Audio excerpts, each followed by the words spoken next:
tere, hea kuulaja ja vaataja, juhtimiseta järjekordne episood on ees käsil ja täna meil siis koos Ivariga siin külaliseks Helen. Tere! Tere, Helen! Tere, Ivar! Tere, Reelika! Tere, Helen! Ja mul on hästi hea meel, et sa nõustusid siia meie juurde tulema.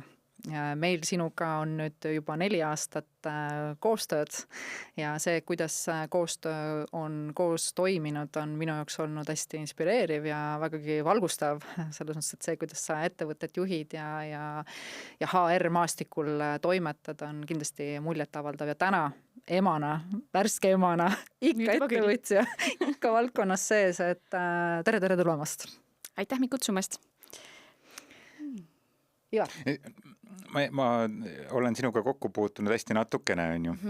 Ja kui meil oli HR Summiti ettevalmistused siis selle raames ja siis, kui ma sinu kohta otsisin, siis oli kõige ägedam ja põnevam osa minu jaoks oli see, et maksimeerid individuaalset ja organisatsiooni potentsiaali. Nii on. See on Smartfuli tutvustusest selline mõttekäik, et tegelikult kui ma oma agentuuriga alustasin, siis see oli ka see ajend. Miks? Et ma tulin võib-olla maailmast, kus ma tundsin, et natuke piirid ees ja ma tahtsin päriselt minna sinna, kus juhid on mõttega seal, et nad tahavad teha päris asju, et päriselt muuta tööelu paremaks. Ja see algab tegelikult läbi selle, et nii seda isiklikku potentsiaali avada igas töötajas ja siis ka seda ettevõtet läbi selle siis kasvatada, et me igasse inimesesse panustame ja proovime igast inimesest seda maksimumi välja saada. Ja heas mõttes, mitte see sidruni pigistamine. Aga miks on vaja juhtimist muuta sinu meelest? Ma ei tea, kas alati muuta. On ju kindlasti alati neid juhte, kes väga hästi juhivad ja inspireerivad, aga ma arvan, et on ka neid juhte, kes on võib-olla kuskile mugavusse kinni jäänud ja siis teevad oma igapäevast asja, aga kas see täna enam toimib või kas see on see, mis tulemusi toob, et alati mitte. Tahaks ühe küsimuse veel küsida. Küsi. No, ära selle HR-i kohta. Mul on viimasel ajal aina rohkem nagu errorid selle sõnaga HR on ju, nagu human resources, ehk et inimene kui ressurss on ju. Ja no vähemalt me ei ole enam kaadriosakonnad, on juba edasiminek olnud, aga siiski on väga palju räägitakse sellest nagu talendiosakonnast ja töötaja kogemuse juhtimisest ja nii edasi, aga ikkagi see HR sõna, et kuidagi klaariks selle HR sõna ära, kuna sina oled selles valdkonnas igapäevaselt hästi tugevalt sees, et kuidas sina seda näed, et minu jaoks on see mingi error sellises ressursi nagu juhtimises, inimene kui ressurss on ju. Ma arvan, et see on natuke selles mõttes kinni, kuidas sa sellesse suhtud, mis see sinu jaoks ressurss sõna tähendab. Sest ma arvan, et hästi palju on meil keeleliselt sõnu, mis ühe inimese jaoks tähendab ühte asja, teise jaoks teist asja. Mida ma näen hästi tihti, ma ei tea, koolitajana diskkoolitusel näiteks. Kas ma tahan olla seda või teist stiili, sest sellega seostatakse ühte, teist või kolmandat sõna. Ma võib-olla saan mõttest aru ja ma tunnen ennast seal ära, aga see sõna mulle ei sobi, sest minu jaoks see sõna tähendab midagi muud. Minu jaoks see ressurss on samamoodi. Me tegelikult olemegi ressurss. Ja ma arvan, et inimene on kõige võimsam ressurss üldse, mis ühel ettevõttel olla võiks. Et miks mitte siis nimetada seda inimressursiks. Et human resources. Mina nimetan seda inimvaldkonna nagu nii-öelda siis eestvedamiseks on ju, et kes siis ressursi, et ma arvan ka, et see sõna küsimus on ju. No eks see sõltub, ma arvan, sellisest isiklikust traumast või loost ka, et kas sa oled võetud nagu vahendit, on ju.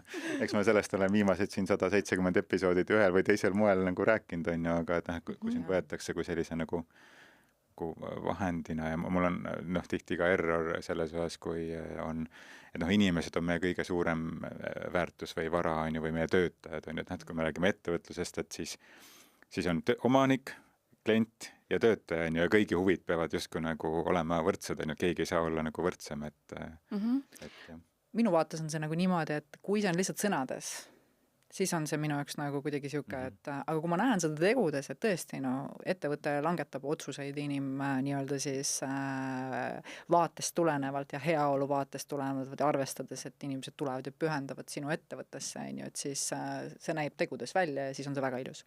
Aga kui ta näeb ainult sõnades välja, siis on see siuke mett makale määrimine. Just. Ja mulle endale meeldib hästi tegelikult sõna talent. Ma arvan, et meil on erinevad talendid. See on ka Smartfuli sloganis tugevalt sees, on ju, et me oleme talendipartner. Aga ta tegelikult on seal selle inimressursi sees, see talent. Ma arvan, et lõpuks on see, et kuidas me iseenda jaoks seda ressurssi lahti mõtestame. Et kas me mõtleme seda kui sukest puhast tööriista, mida me kasutame oma huvide jaoks, või me tegelikult näeme seal seda sama partnerlust. Et ma arvan, et täna ka töösuhted üha rohkem on see partnerlus. Et kuigi ma olen ressurss ettevõtte jaoks, siis ma loongi mingit väärtust ja ma arvan, et see on see ressursi mõte, nagu sa ka Reelika ütlesid, et see väärtuse küsimus. Jah, ja ma arvan, et selle diskussiooni osas praegu siin ongi oluline nagu mõtestada seda, et kuidas ma juhina neid sõnu kasutades, millise reaktsiooni ma inimestes tekitan. Me oleme siin mingi aeg tagasi rääkinud ka sellest, et minu töötajad on minu perekond. No ei ole, perekond on ikkagi teine asi kui töökeskkond. Et me mõistaksime seda, et mis sõnadele erinevad inimesed võivad tähenduse panna, et kui HR inimeste jaoks ja olles ka ise personaliosakonnas töötanud, et see justkui ongi see hoolivus ja partnerlus ja talendijuhtimine ja selline potentsiaali väljatoomine, et siis võib olla ka teistsugust kogemust, kus see ressurss on, ma olen lihtsalt vahend siin teie jaoks, kuigi pragmaatilises võttes ongi, organisatsioonis on 2 ressurssi, mida on alati puudu, üks on aeg ja teine on raha ja aeg on see, mida me nagu saame sellega, et inimene tuleb ja panustab meie jaoks oma aega. Et nii kurb, kui see ole, siis lõpuks on see ettevõtlus. Küsimus on see, kuidas seda teha võimalikult win-win vaatest, et kõik võidavad. Et me kellegi arvelt seda ei tee ja me igaüks saab sealt midagi. Et me kasutame seda sinu talenti ära selleks, et mingit väärtust luua kliendile, ühiskonnale laiemalt, aga mis sa vastu saad selle eest, et sa oma talenti ja oma seda ressurssi siis meiega jagad. Loodetavasti mitte ainult raha. Täna üha rohkem ikkagi mitte ainult raha, ma arvan, et kui me vaatame ka talente turul, siis tööotsijad ja üldse töötajad on ju palju teadlikumad. Nii palju räägitakse sellest heaolust ja sellest nagu laiemast pildist, et motivatsioonipakett ei alga ei lõppe enam täna sealt, et konkurentsivõimeline palk, millest olgem ausad, keegi ei ütle välja, mis see siis tegelikult on, aga alati on see konkurentsivõimeline ja sellest, et sul on, ma ei tea, spordikompensatsioon ja pingsilaud võib-olla kontoris on ju, et tegelikult see on nagu palju suurem kontseptsioon, see heaolu, et ma päriselt ka selle juures, et ma panustan, midagi annan, ma jään ise inimesena terveks, et keegi ei pigista mind tühjaks, ei võta must maksimumi ja siis vaata ise, kuidas hakkama saad, mine siis otsis järgmine koht või oledki katki ja taastu ja siis vaata, millal sa uuesti tööturule sisened, on ju, et ma arvan, et inimesed on ise hästi teadlikud, see tõstab ka seda juhtimise latti, et ka juhid peavad rohkem pingutama ja natuke oma mõttemustrit muutma, kes täna võib-olla veel on selles mõttemustris, et see ressurss on niisuguse natuke kehvema maiguga sõna. Ja see väärtuslugu ka, et ma ise kuidagi tabasin ennast praegu mõttelt, et samas see selline väärtusest rääkimine, et sa lood väärtust, paneb ühel hetkel sind ennast ka mõtlema, aga mis siis, kui ma olengi nagu väärtuslik, mis tegelikult minust täna ühiskonnas vajaks hästi tõusmist, et paljud arvavad, nad ei ole väärt ja piisavad, et mille tõttu need olukorrad ja sündmused ju nii ongi nendes organisatsioonides, aga võib-olla kui sa seda teadvustad ka töötajana ise, et tegelikult ma olen nagu väärtuslik, et siis muutuvad ka väga paljud dünaamikad, mida mina täna olen nagu märganud, mitte human resource, aga human value.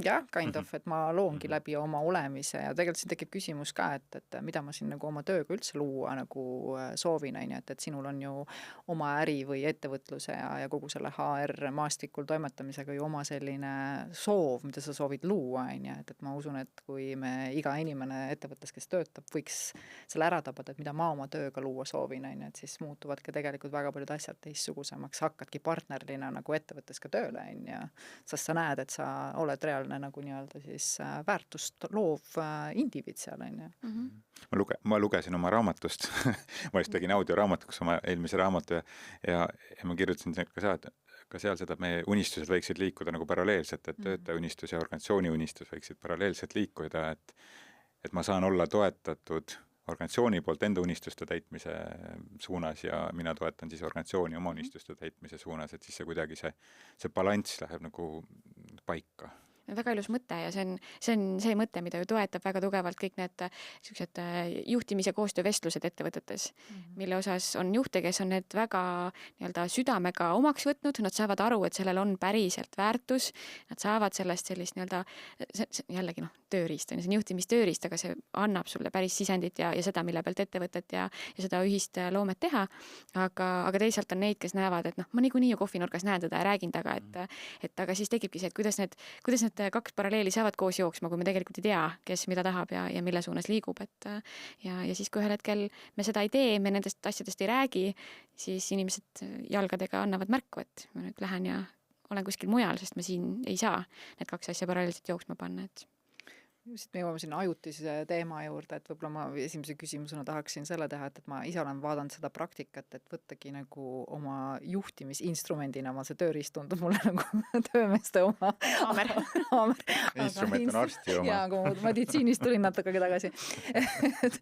et kui teha neid sellised check-in vestlused ka ikkagi kord aastas, et kas me ikkagi oleme nagu samal nagu nii-öelda meie unistused kuidagi ettevõtte sihid ja sinu unistused veel kattuvad, et see võiks olla ja sul on nagu nii-öelda ka oma ju siis sellises teenuse portfellis siuke interim juhtimise mõte olemas. Ma tean, et Ivarit väga nagu kõnetab see ajutisus on ja mis see sinu vaade sellele on, miks see sinu tööriistakastis on ja millist väärtust see päriselt loob?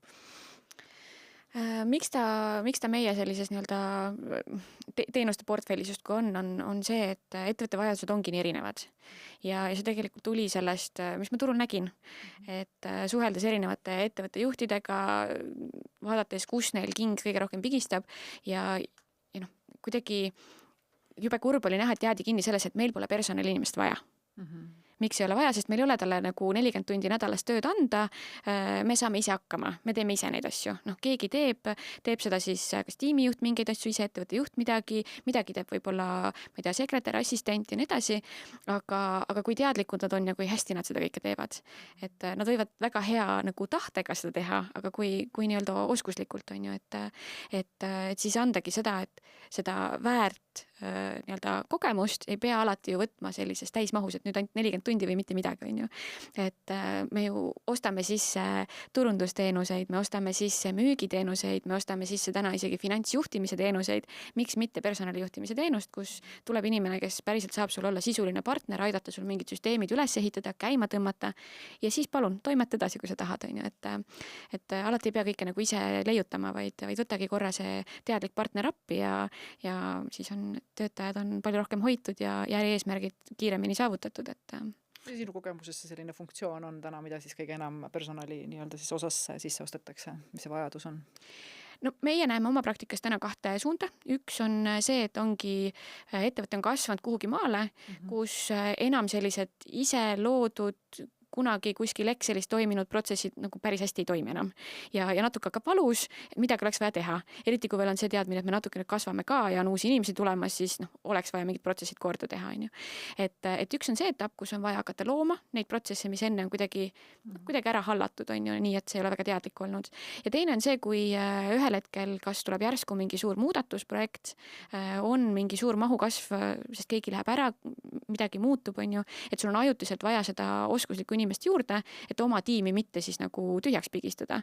Et muidu sa väsitad oma tiimi ära ja kui sa oma selle suure projekti või sükse kiirema aja oled üle elanud, siis võib-olla need töötajad ei ole seda enam üle elanud. On ju. Et need on võib-olla need 2 sükest põhikohta, kus me näeme, et meie poole pöördutakse, et tahaks kedagi interimina appi.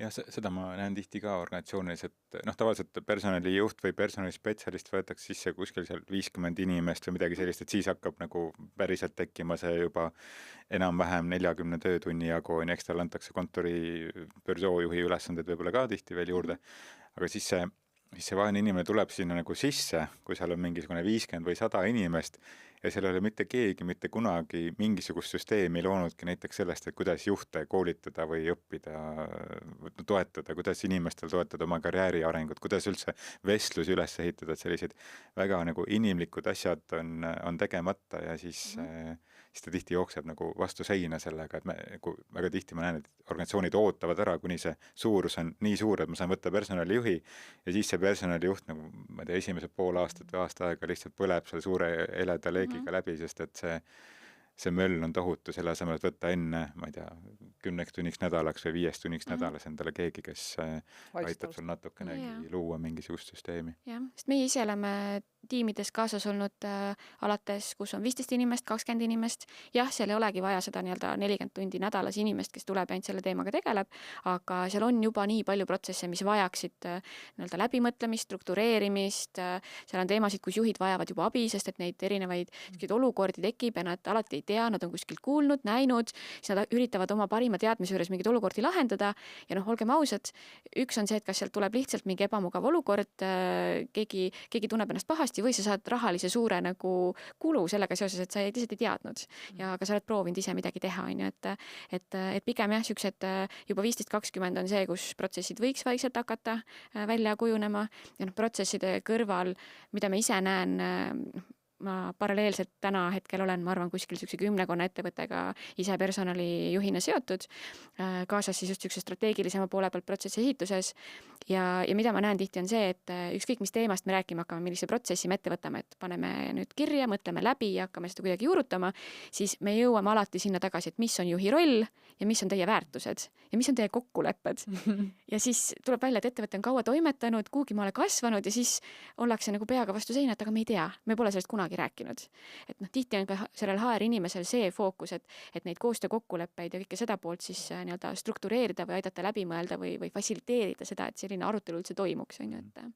Ja kui see järsku toimubki siis, kui on juba 50 inimest, võetakse täiskohaga inimene, tal on need kõik protsessid juba nii-öelda backlogis, mida justkui peaks tegema ja ammu oli vaja, kõik põles, siis sinna veel see taha panna, et ei ole kokkuleppeid, kuidas me üldse mingeid asju teeme, siis sinna peale nagu neid protsessi ehitada on ka jube keeruline.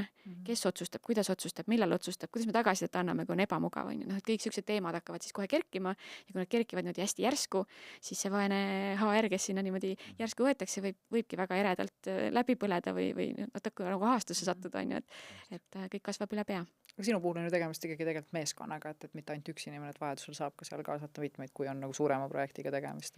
Jaa, meil on siukseid projekte ka, kus me olemegi personalijuhina sees, HR assistendina või spetsialistina, täpselt mis need vajadused on, et meil oma selles poolis täna on kuskil siuke 20-25 kogenud HR-i, kes siis saavadki erinevaid fookuseid täita ja see võlu on minu meelest ka selles selle interimi puhul, et ütle, mida sul vaja on.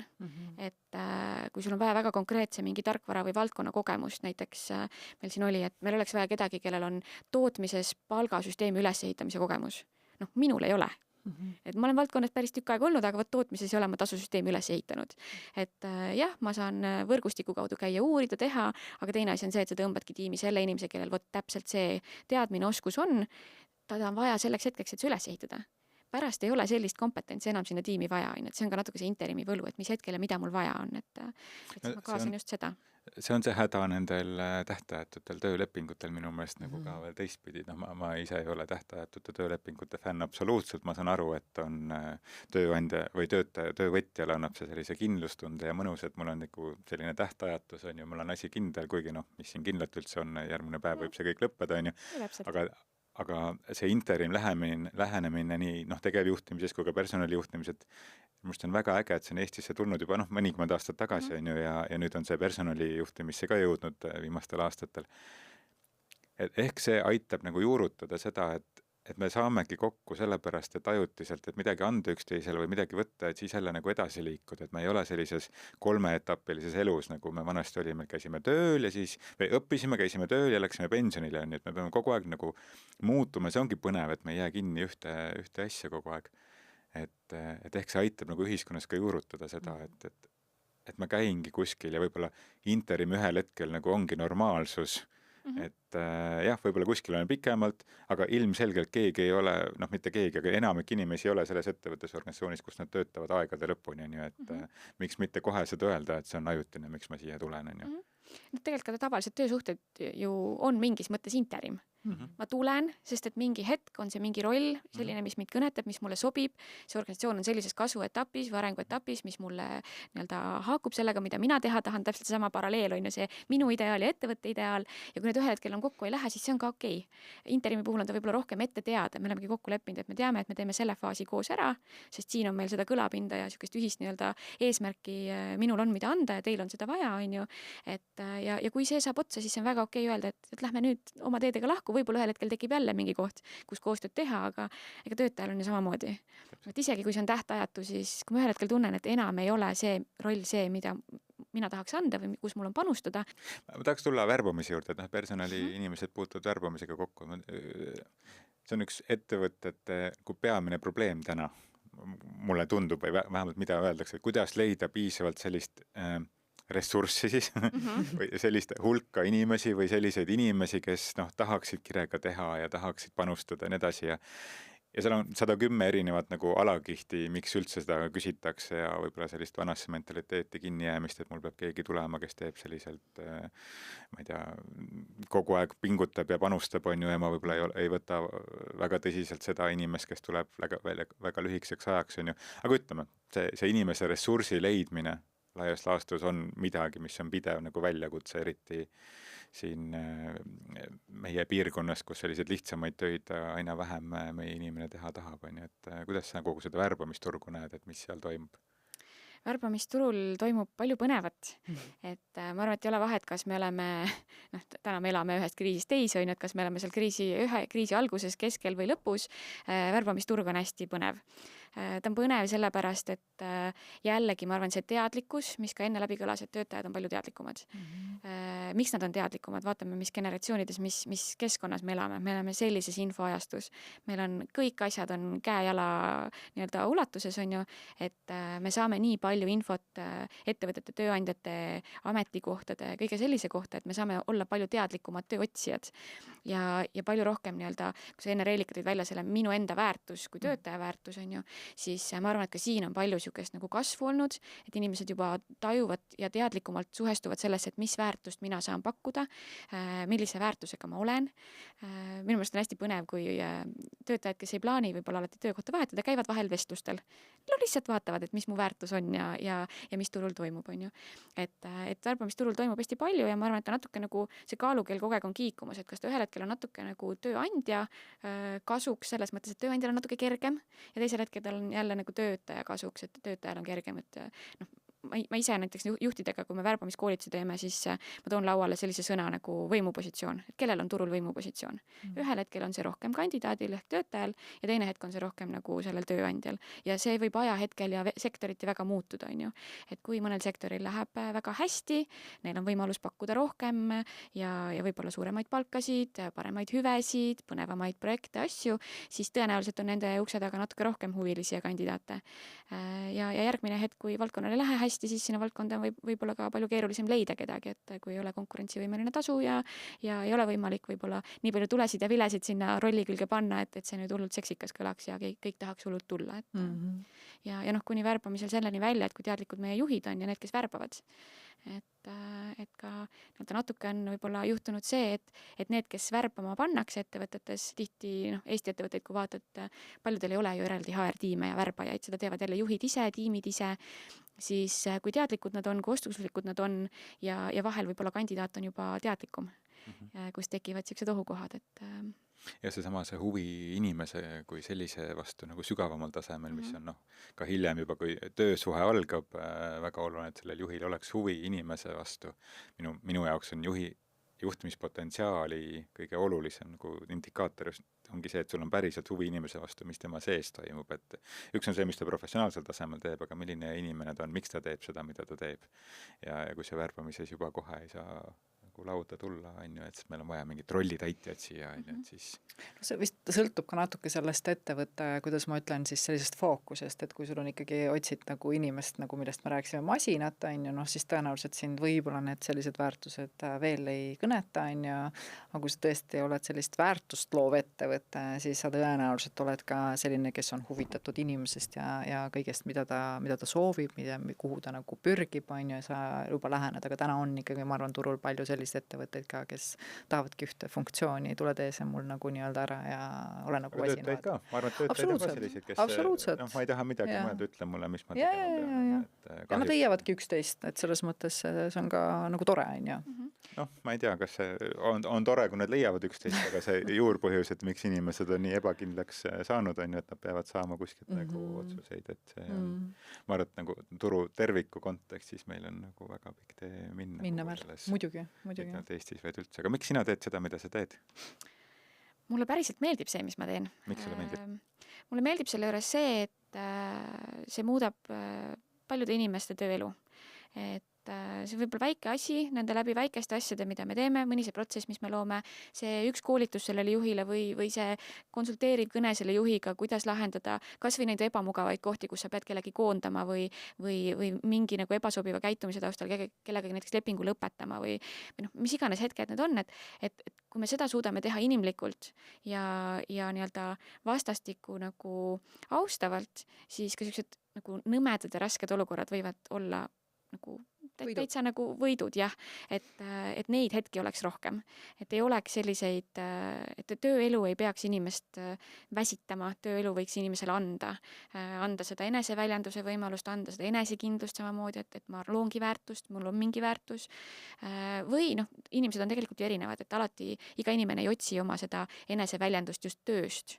Mõne jaoks on see kuskil mujal peidus ja siis talle sobibki olla, nagu sa Reelik ütlesid, natuke selles masinaprotsessis võib-olla rohkem, et ta tuleb, ta teeb oma asja ära, aga ta võib-olla ei otsi sealt töökohalt seda hullu eneseväljendust, aga ka siis võiks tal olla väga hea ja hoitud keskkond. Et minu jaoks see on nagu, et kui ma näen, et mingi liigutus, mis ma tegin ja kus ma ettevõtet toetasin, seal päriselt inimestel pärast silmad säravad ja kuidagi see tööelu on parem ja nauditavam, siis see on see põhjus. Nii äge, ma olen keegi veel ütleb seda, et töö peaks andma energiat, et aeg-ajalt, kui ma inimestele ütlen seda, et töö peaks andma energiat, siis nagu, mis mõttes on, tööpäeva lõpus on normaalne väsinud olla. Minu arust ei ole normaalne väsinud olla. See, mida sa teed, peaks sulle andma energiat. Mitte, kui ta võtab sult energiat ja pidevalt, võib-olla mõni päev on keerulisem, aga kui ta pidevalt võtab energiat, võib-olla see ei ole päris sinu jaoks. Samas võib-olla lisaks selle, et ma endal eile oli siuke päris pikk tööpäev ja mul jõudsin koju veel pikk sõit ka ja mul oli siuke mõnusalt väsinud ja mul oli nii hea tunne. Naudingu väsimus. Muidugi füüsiliselt keha ju väsib, on ju, et see on normaalne. Tundsid, et midagi oled nagu teinud ja hästi meeldiv ja tore ja et see väsimus on ka võib-olla nagu, see polegi mõte selles, et see väsimust ei tohiks olla, ta ei tohiks siin nagu kuidagi ära kurnata ja su, kuidas ma ütlen, su vaimu rüüstada. Et kui see töö hakkab vaimu rüüstama ja sult nagu tõesti pidevalt ebamugavust sisemiselt tekitama, siis ma arvan küll see koht, mida me püüame pigem nagu luua mingit muud stsenaariumit enda jaoks. Kui palju sinu hinnangul, mul on oma mingi hüpotees, aga kui palju sinu hinnangul on, ütleme, Eesti turul inimesi, kes võib-olla nagu valel ajal, vales töökohas, ehk et ongi see, kus ta tegelikult tema vaim nagu väsib ja nüristub selle töö käigus? Puhtalt kõhutunde pealt, ega mul ju ühtegi nagu uuringut või asja taustal ei ole, kuigi natuke. Kui vaadatagi, tehakse tööturu uuringuid a la kontekstis, et kui paljud oleks täna valmis liikuma uute töökohta, see protsent on ülisuur. Mingi 60-70%. Jaa, see on kuskile sinna kanti. Ehk siis tegelikult laias laastus, ma arvan, et see tunnetus jääbki sinna samasse, et kuskil 60-70% on neid inimesi, kes ei fänna hullult seda, mis nad teevad tänasel ajahetkel ja kohas ja nii edasi, on ju. Võib-olla nad fännavad, mida nad teevad, aga kas täna just selles kohas, kontekstis ja nii edasi. Et mis on tegelikult kurb, et meid võiks olla palju rohkem neid, kes fännavad. Ma mõtlen ise, kui ma tulen, mul on pikk koolituspäev, jah, mu keha võib väsinud olla, aga see energiapauk, millega ma pärast koolituselt ära tulen, see, mis see vaim saab ja kuidagi see nagu jälle see eneseteostuse koht või see sama, et kõigil on neid päevi ja neid hetki, kus sa teed mingeid tööülesandeid, mis nagu pigem võtavad energiat, nad ei anna seda energiat, aga me võime koos pärast kaardistada, me kindlasti leiame midagi. Et kindlasti sul on. Leiad midagi, mis mulle ei meeldi. Ma olen ehitanud oma elu üles niimoodi, et ma teen ainult neid asju, mis mulle meeldib. Ma ei ole sellega 100% nõus. Ma arvan, et alati on selleks, et teha seda, mis sulle meeldib. Taustal on mõni tegevus ilmselt, mida sa ei fänna nii väga. Et tunned, et ma pean selle ära tegema. Kas ma tahan või ma pean ära tegema. Aga jällegi, et see Okei, ma ühe leidsin, jah. No näed, juba tuli, pidandki rääkima. Aga see on 10 minutit päevas. No näed, aga see on ka 10 minutit. Et lõpuks ma arvan, et ongi see oluline koht enda jaoks kaardistada, et kui palju on seda aega, mis mulle justkui annab energiat, vahet ei ole, kas ta mind füüsiliselt väsitab. Mul võib olla väga füüsiline töö, aga kui ma naudin, mis ma teen, olen õhtul ramp väsinud füüsiliselt, aga keha on selline, et mõnus päev oli, hea oli, tegin seda, mis meeldib, on ju. Ja palju sul on siis seda osa päevast, mis sind nagu väsitab, sind nüristab, sind sa ei taha, sa tunned, et sa pead ennast suruma, et sellega tegeleda, on ju. Et kui need ei ole nagu hästi tasakaalus, siis on nagu pahasti. Et ma tahaks öelda, et seda, mis mulle ei meeldi teha, seda võiks olla nagu, äkki kuni veerand. Ja mul oli üks juht ühes organisatsioonis, kus ma töötasin, ta ütles, et kui sul on 10% ajast, mis sulle meeldib teha, siis on juba hästi. No ma seal organisatsioonis enam ei töötanud pikalt pärast, sest et ilmselgelt see ka siis väljendus kõikides muudest põhimõtetes seal ümber.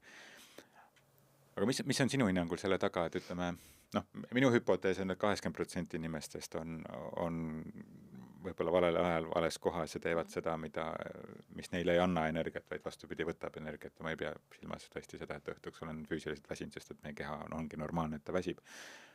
Aga mis takistab nagu liikumast sellesse või leidmaks seda, mis on see, mida sa päriselt naudid teha? Ma arvan, et sõltuvalt inimesest neid põhjuseid võib palju olla. Üks on see sama eneseväärtuse küsimus, kas ja kuidas ma tajun oma väärtust, kuni sihukeste olmeliste küsimusteni välja. Kuidas tänane ühiskond toimib, valdavalt on meil kodulaenud, autoliisingus, kuni mis kõik veel on. Meil on kohustused. Me teenindame raha kogu aeg, teenime raha. Ja kui nüüd, see on päris suur julguse tükk, et võtta nüüd see ette, et mulle ei meeldi see, mida ma täna teen, ma tõmban päeva pealt joone alla ja hakkan nüüd otsima, et mis mulle meeldib teha. Aga mis vahepeal, kes vahepeal mu arved maksab ja ma vastutan kellegi eest ja nii edasi. Seda on võib-olla mingis eluetapis natuke kergem teha, kui sul on vähem kohustusi ja võib-olla mingis eluetapis jälle taas kergem teha, kui sa oled jõudnud sinna, kus võib-olla nagu, kas seda julgust on rohkem või lihtsalt see tass on saanud täis ja siis tuleb see hetk, et tead, no matter what, nüüd ma proovin või nüüd ma pean tegema. Kui mitte muutumine on juba piisavalt ebamugav. Et ma arvan, et neid nagu põhjuseid on erinevaid ja jällegi korra nagu ise peeglisse vaadata, et kui ma tunnen, et ma tegelikult ei ole õiges kohas, ei tee õiget asja, mida ma tahaks teha, kus ma saan alustada, alati ei pea tõmbama nagu kriipsuga joont alla, ma nüüd siit rollist lähen ära ja hakkan nüüd, ma ei tea, mida kõike muud tegema, on ju. Tasapisi, et mis on need esimesed sammud, kuidas ma saan seda meeldivat osa juurde ehitada, juurde nagu kasvatada ja võib-olla sellest siis kasvab lõpuks välja see, kuhu ma nagu täiskohaga edasi liigun, on ju. Ja võib-olla ka vähendada seda energiaröövlite osa. Aga mulle hästi meeldis see, et sa alustasid sellest eneseväärtusest ja jõudsid ka selle julguseni, et mulle tundubki, et see eneseväärtustamine on midagi, mis me oma nendes episoodides oleme ka nii palju rääkinud, et kuhu ta nagu kaob, ta kaob ikkagi sellisse, minevikus kuskil, tead, sinul ei ole ikkagi lauluajalt, sul ei ole mõtet siin nagu, või ma ei tea, mina ei tohtinud õpetajaks minna õppima, sest et see ju mis amet see ka on, sellega sa ju ei teeni, on ju midagi, on ju. See oli 30 aastat tagasi, on ju, kui ma hakkasin sellest õpetaja ametist tunnistama, on ju. Täna ma teen seda koolitajana seda, ma teen teistmoodi seda, on ju, võib-olla ma ei ole klassi ees, kuigi ma käin ka klassi ees, aga et see, et sa väärtustad, et sa ei lase nagu ennast nagu mõjutada sellest, mis on see teiste inimeste arvamus sellest, et mismoodi peaks ja ei peaks. Ja ma arvan, et hästi suur osa ühiskonnast teeb nagu teiste järgi seda, mida nagu peaks või ei tohiks teha. Ja ma võib-olla võtaks siit, et kuna ma ise seda teed ju tegin läbi, võib-olla panin kogu süsteemile nagu tegelikult ploki peale, astusin välja ja ma arvan, et selleks ei ole õiget aega olemas. Et sa selle pumpsakad, et nii, et nagu nii-öelda läbi, on ju. Ja mis ma tahan nagu öelda selle meeldimise koha pealt, ma ütlen, mulle 4 aastat ma püüdsin leida, miks see mulle see koolitamine ja see coaching meeldida võiks, et ma kuidagi võtsin selle sihi ja mulle tundus, et see on nagu minu asi ja läheksin mingi täie hooga peale, aga tegelikult 90% ükski asi mulle naudingut päeva lõpuks ei pakkunud, kõik tundus nii raske ja nii keeruline. Täna, nüüd ma olen nautima hakanud. Et see mõnikord on ka see nagu illusioon see, et sa hakkad ennast nagu ära rääkima, et mulle ei meeldi see teine ja kolmas on ja, aga päriselt see uus versioon sinust, kes ei ole enam töötaja, kes on täna ettevõtja, kes täna koolitab, kes täna loob väärtust, ta ongi teistsugune ja see nii-öelda selleks saamine on huvitav teekond olnud, et mõnikord ei pea isegi vaatama, et mulle ei meeldi need asjad ja see võtab mult energiat, ta võtabki alguses palju energiat, sest et see versioon, mis sa oled nagu olnud ja kuidas sa oled toiminud, on täitsa teistmoodi sellest, on ju, kelleks sa nüüd saada, on ju. See on ka ja see, kas ma lähen millegi juurest ära, sest et see mulle ei meeldi ja see, ma panen selle asemele midagi, mis mulle natukene meeldib ja hakkan sellest siis natukene rohkem meeldivust veelgi rohkem kasvatama. Ja ma lähen millegi poole. Näiteks kui ma astusin sellisest nagu palgatööst välja, siis nagu ma tagantjärgi saan aru, et ma läksin sealt ka ära, aga tollel hetkel ma läksin selle juhtimiskoolitaja, mentorluse, selle teraapia suuna poole, sest see lihtsalt oli nii põnev, sest see oli see, mida ma juhtimises kõige rohkem nautisin, see sügavamad kihid, mis inimeste sees toimub, miks nad sellised on. Ja kui sa lähed millegi poole, siis sa ei pea seda endale justkui nagu müüma, et see on äge, on ju, või ägedam kui eelmine. Et kui me lähme millegi juurest ära, siis me oleme ikkagi juhitud sellest põgenemisest või hirmust, on ju, versus see, et meil on mingi kirg, mille poole me nagu püüdleme. Kuigi see hirm võib-olla ongi üks olemine, et sa pead seda hirmu õppima lõpuks armastama, sellest, et ta on kogu aeg küll millestki ilma jääda, küll midagi uut teha, et see hirm kogu aeg valitseb, et ega selle hirmul võib-olla ei olegi nagu halb point, on ju, et me oleme kõik erinevatest asjadest juhitud, on ju, et kus, mis traumadest me keegi tuleme, et ega me isegi seda kõike võib-olla ei mäleta ja ei tea, on ju, et mõni läheb millegi poole, mõni läheb millegi poolt ära, mõlemad on okei päeva lõpuks, on ju. Peas, et sa teadvustad, et kus see siis nagu alguse sai, on ju. Mina olen hästi idealistlik, aga kas see 70% võiks nagu, või sina ütlesid 60-70, et kas sa näed nagu võimalust, et see võiks muutuda kuidagi, et inimeste eneseväärtus ja julgus võiks nagu kasvada, valida seda, mida ta päriselt naudib ja eneseteostuseks peab? Võiks. Ma ise tajun, et ta läbi aja kogu aeg läheb paremaks.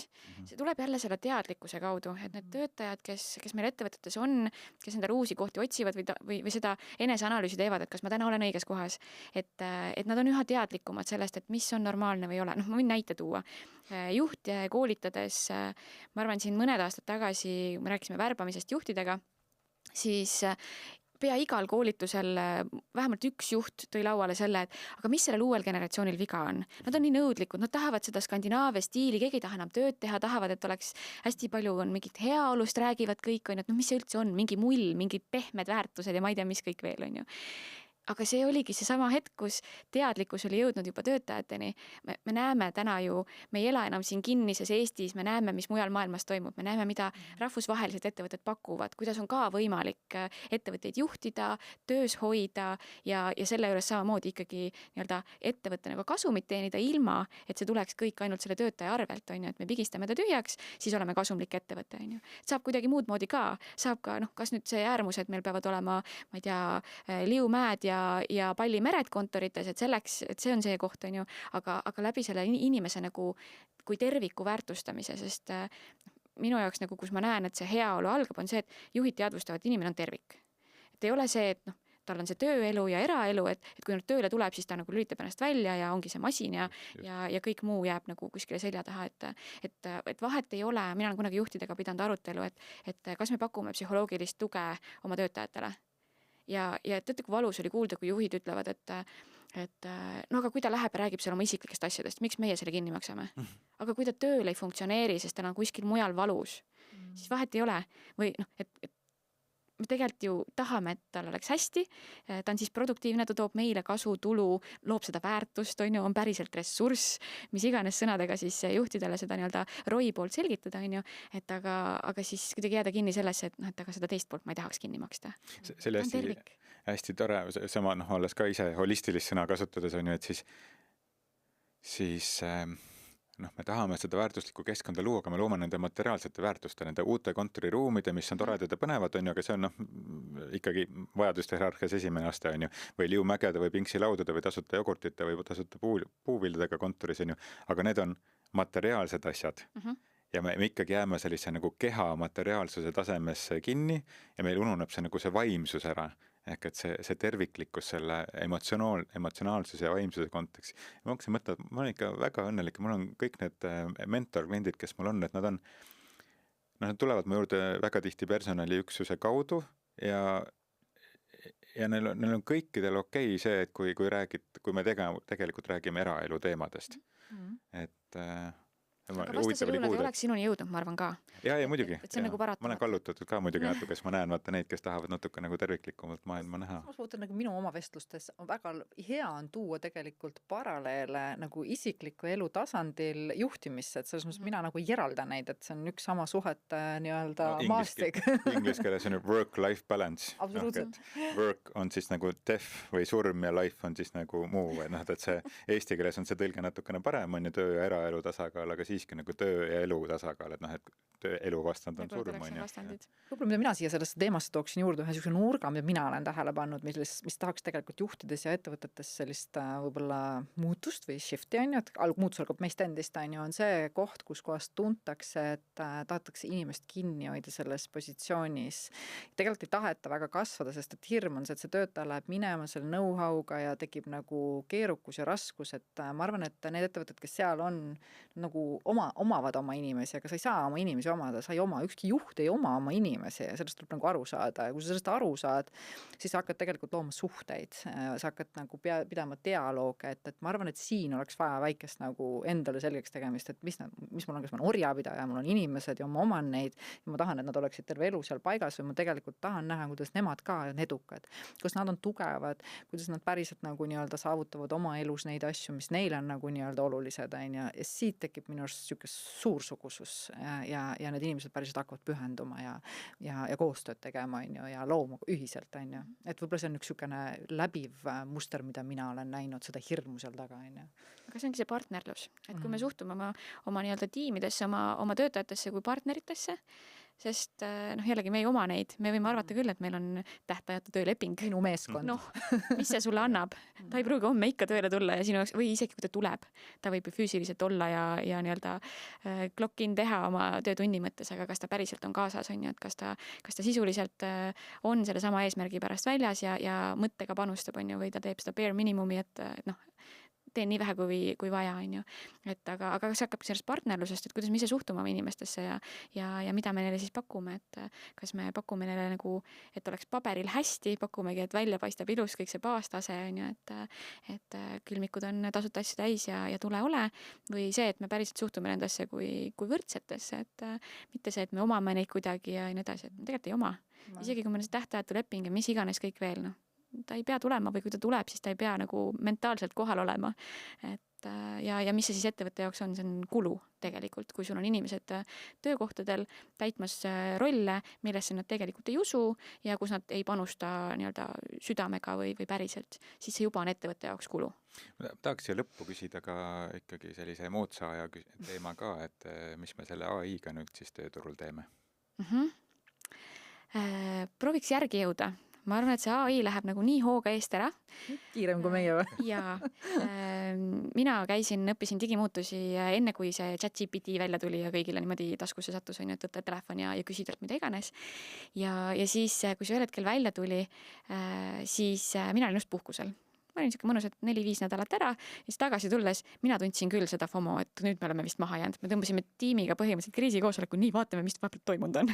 Mismoodi see välja näeb ja nii edasi. Et ta muutubki nii kiiresti ja mulle täna tundub, et see, et ta nii kiiresti muutub, on tekitanud natuke liiga paljudes selle tunde, et ma enam ei jõua selle rongi peale. Et natuke siuke käega löömise efekt, mis mina julgustaks, et isegi kui sa sealt rongi sabast kinni saad, proovi see nagu iseenda jaoks, mina täna ei kujuta ette, kui ma AI-d ei kasutaks. Ma mõtlen nagu tagantjärgi, et kuidas ma kõik need töötunnid või kuidas ma kõik tehtud sain, et mille arvelt või kuidas see võimalik oli, on ju.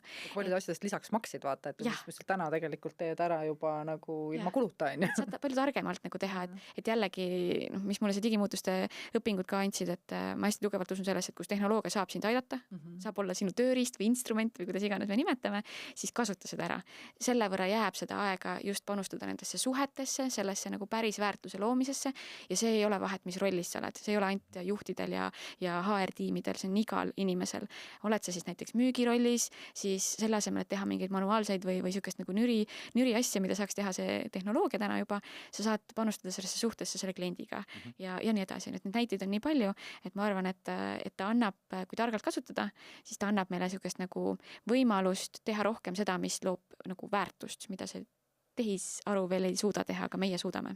Ja üks asi, mis ma siin praegu kuulates mõtlesin, et me ma täna tegin oma majandusaasta aruannet, raamatupidaja saatis mulle eelmise selle kokkuvõtte, mis ma sinna panin, ma panin AI-sse selles, ütlesin, mis ma see aasta olen teinud, et tee sellest kokkuvõtte, on ju. Noh, läks alla minuti aega, saatsin talle tagasi, kõik tehtud, on ju. Aga see pani mind nagu mõtlema selle peale, et kui palju me anname AI-le ära asju, mida kuskil keegi ootab, mis on tegelikult suhteliselt mõttetu. Et noh, see majandusaasta aruandes need 3 lauset minu ettevõtte kokkuvõtte kohta, noh, tegelikult suhteliselt mõttetu asi. Ehk toob AI ka nähtavale need asjad, mida me teeme sellepärast, et neid on lihtsalt vaja teha, me anname need AI-le ära, aga võiks ka küsida, et aga võib-olla ei ole üldse neid vaja teha ka AI-l mitte, on ju. Good point. Good point.